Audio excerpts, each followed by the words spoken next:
thalatha aurat. Thalatha Mungu ameziita nyuchi tatu, min dhikri alhali wa iradati almahali. Kwa watu waliosoma balagha, anasema enyi ambao wameamini, hakikisheni wanawataka ruhusa kuingia katika majumba yenu wale ambao kwamba inamiliki mikono yenu sawa sawa,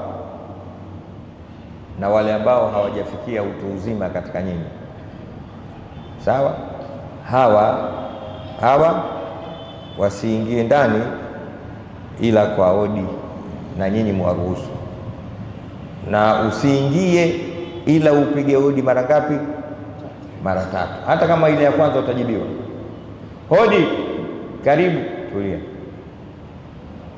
hodi, karibu, tulia, mpaka mara ya tatu ndio ingie. Na usipojibiwa ya kwanza, ya pili, baada ya tatu ondoka, mwisho mara tatu. Mmenielewa vizuri?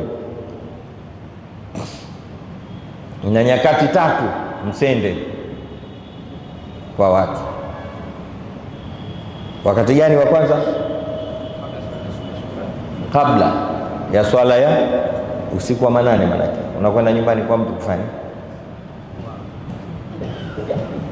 unaenda kuchungulia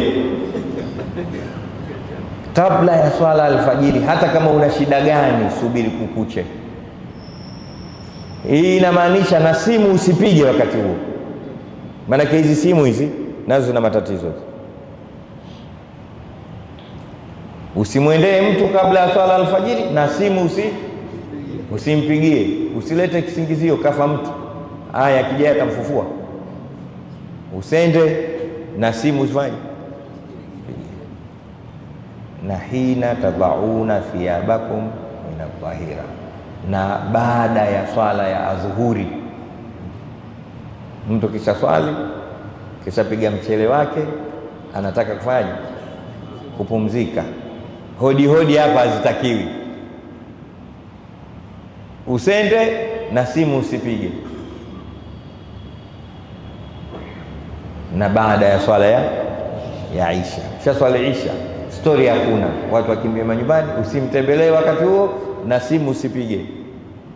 Mungu sehemu hizi tatu, nyakati hizi tatu anaziita thalatha aurat. Si mnajua juzi tulisema maneno aura, kuna tupu na kuna uchi.